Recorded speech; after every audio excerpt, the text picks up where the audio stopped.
just as Fire Emblem has a huge diversity in the characters and styles of its heroes, so too does Fire Emblem have an incredible diversity in its wide roster of nefarious baddies.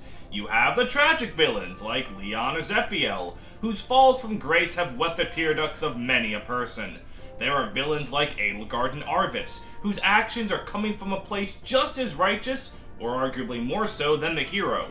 There are powerful villains like Medeus and the Black Knight, who are monsters in lore and in combat and just make you fear for their presence and stature. And then there's this asshole!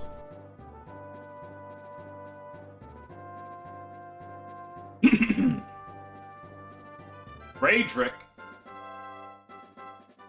is a Ray dick. Yes, thank you.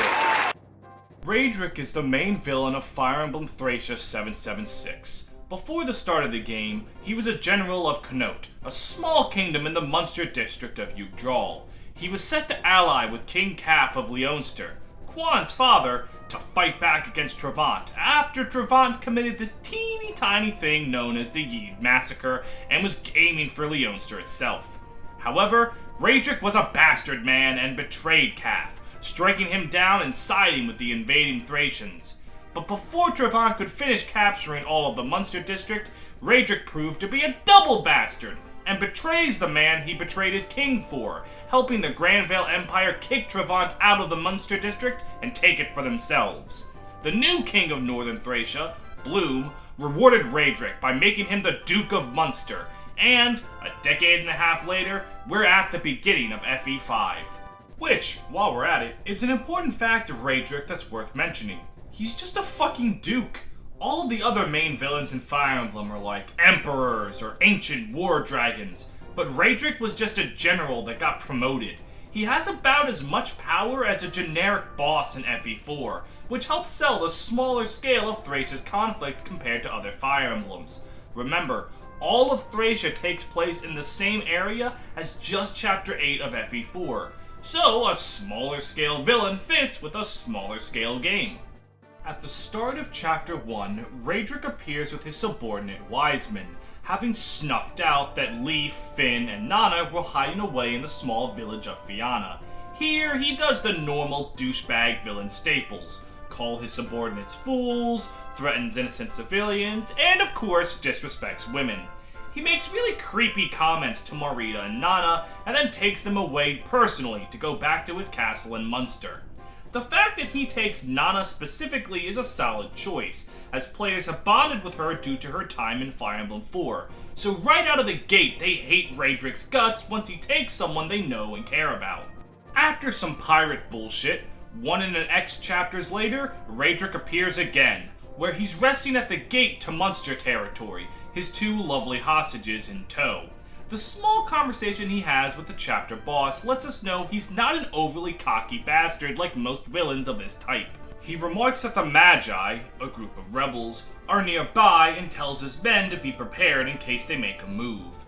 Something Raydrik does frequently is properly assess the threats in front of him, giving him a level of cunning these types of villains are normally too self-absorbed to have. Once Leif captures the gate, Raydrik emerges after the fighting's been done, holding his hostages and demanding that Leif lays down his arms. Raydrik knows what tools he has at his disposal, and is definitely scum enough to use them by any means necessary. Chapter 5 is the moment Raydrik exposes himself as quite possibly the most sadistic of the main villains in the series. He has Avail captured in the middle of an arena, offering to let her see her imprisoned daughter only if she survives a gauntlet of his prized fighters. And while he isn't lying, he is making a teeny-weeny omission. He gave Marita a cursed sword that warps her mind into a blood-hungry monster who can't recognize anything other than a desire to kill. Yeah, and Raydrik then throws Marita into the arena and forces her to fight her mother against her will, all the while laughing to himself and enjoying the gut-wrenching spectacle. Now, I'm gonna read some of Raydrik's lines verbatim, because a lot of Raydrik's charm comes from how he says what he says, more than what he says. These are my terms. Defeat my prize pit fighters, and you can see your daughter. Ah, here they come now. Pit fighters, meet Avail. Evale, Pit Fighters. You've had your introductions. Let it never be said that I'm a poor host. Or another good one. The Shadow Sword, a cursed blade. You trying to turn my Marita into one of your damn pit fighters with your little gift? My gift is cursed, you say? Well, this is the first I'm hearing of it. And who could forget the classic, for as low as $3 a month, you can subscribe to the FEMS Paint Patreon and get rewards like early access to videos and access to polls to decide the future videos on this channel. So join the likes of Bishneer, follow Pen to the North Star on Twitch, Green Brigand, Dell, Great Riek, Hell on Heelys, Kieran Morin, Nember, Rangerman Sam, Rory O'Carroll, Ryan Walter, Steph D, Space1255, Jack Lack, Brentendo11, and Drew Hack, and join the fun today! In a story sense, this scene serves to establish Raydrik as an absolute scumfuck bastard, but it serves a purpose in gameplay as well. Raydrik's on the map and you can see his stats. It lets you see just how much stronger than all of you Raydrik really is, and paints a picture of how much more you have to grow in order to rival his power. Effie's done this a few times in the series, Zephiel, Harden, and the Black Knight to name a few, and every time it does it, it's great. I think it never gets old. At this moment in the story, Raydrik is on top of the world, having all his chess pieces right in his grubby hands. But he's soon to come crashing down, as Leaf comes in and busts Evale and Nana out of the arena and is ready to fight Raydrik. Raydrik immediately panics and screams for help, showing that for all of his intelligent planning, the second something even slightly deviates from the plan, he crumbles into a pathetic lump. Unfortunately for our heroes, though, Bishop Veld is there to bail Raydrik out of danger, turning Evale to stone and warping Raydrik to freedom. With Evale turned into a statue, Leaf is forced to make his cunning escape to safety, but Raydrik is right behind him and in hot pursuit. And here again, Raydrik shows his level of intelligence. He correctly snuffs out Augustus's plan to ask Hannibal of Thracia for help retreating. He uses his cavalry unit to hunt Leaf down, but he warns his men that if Hannibal ever takes the field, his men should accept the loss and go back to Munster.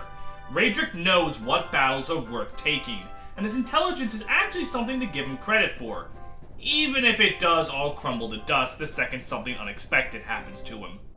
After Leaf escapes Raydrik in Chapter 7, Raydrik vanishes from the story until the end of the game, but he's far from forgotten. Evale's petrification is brought up every now and again, and every time it is, Leaf, and by extension the players, hatred for Raydrik is flared up once again. Even if he wasn't technically the one who cast the spell on her, Raydrik's involvement in it, and just all-around scummy behavior towards literally everyone, makes his head something the player is eager to get on a platter the first chance they get, no matter how long he's actually not in the story for. And when he appears as the boss of Chapter 24, it's the glorious fall from grace the player has been waiting for. Gone are his intelligent musings and his subordinates respecting him out of fear. Now, all that remains is a shell of a man begging for his life to Bishop Veld. And Veld, almost out of pity, gives Raydrik one last chance, and grants him some sorcerers to defend himself with, and a powerful sword to make his last stand. And for all of his cockiness and brain power, his dying words are still clinging to Veld, begging for salvation that'll never come. But hey, at least Veld uses his corpse to reanimate a powerful dead lord, so that's something Raydrik's got going for him, I guess. Raydrik is a great villain to me because he's both a foreboding adversary and a pathetic baby bitch. He plays both sides really well. He's always entertaining to watch, and some of his lines can be downright hilarious. He might not have the depth of villains like Leon or Arvis, but sometimes all a villain needs to do to be a good villain is just be someone the player wants to kick the shit out of. And I believe Raydrik accomplishes that, and then some. Thank you all very much for watching yet another Fire Emblem MS Paint analysis. We've now got at least 2 characters from every game, and eventually I'll cover an actual playable unit from Thracia someday. As always, I would like to thank the Green Brigand for his help with the script. He loves Thracia, it's his favorite, so he was really excited to help me on this one. Good for him.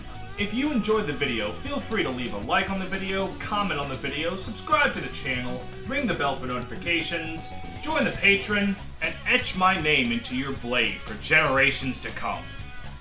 Until next time. Change the